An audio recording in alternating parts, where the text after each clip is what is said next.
పార్వతీపురం మన్యం జిల్లా కేంద్రంలో సిపిఎస్ రద్దు చేయాలని కోరుతూ సంతకాల సేకరణ కార్యక్రమం నిర్వహించారు. ఈ కార్యక్రమాన్ని మొదటి సంతకం చేసి యూటీఎఫ్ రాష్ట్ర అధ్యక్షులు నక్కా వెంకట్రావు ప్రారంభించారు.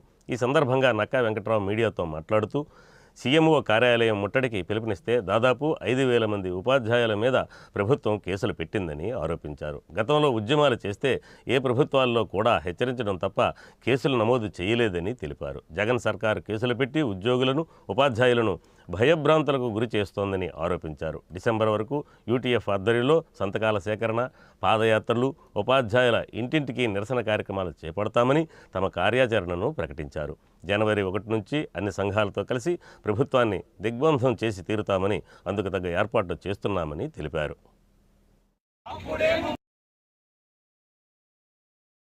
85,000 పైచీలకు ఉన్నటువంటి ఉద్యోగ ఉపాధ్యాయులతో పాటు గ్రామ సచివాలయంలో పనిచేస్తున్న 125,000 దరిదాపుగా 3 లక్షల మంది పైచీలకు సిపిఎస్ ఉద్యోగులు మొత్తానికి కూడా న్యాయం చేస్తామని నమ్మి ప్రజలందరూ కూడా ఈ రోజున పీఠం ఎక్కించిన తర్వాత దాని నమ్మకాన్ని ఒమ్ము చేస్తూ ఈరోజు రాష్ట్ర ప్రభుత్వం వీళ్ళందరికీ కూడా నేను సిపిఎస్ రద్దు చేయలేను, జీపీఎస్ విధానాన్ని తెస్తాననేటువంటిది.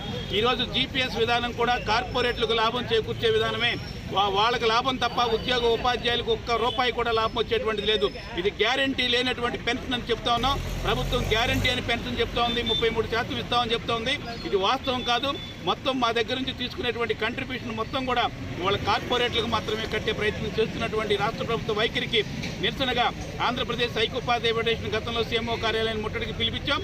దాని తర్వాత ఇప్పుడు దరిదాపుగా 5,000 మంది పైచీలకు ఉపాధ్యాయుల మీద కేసులు పెట్టింది ప్రభుత్వం.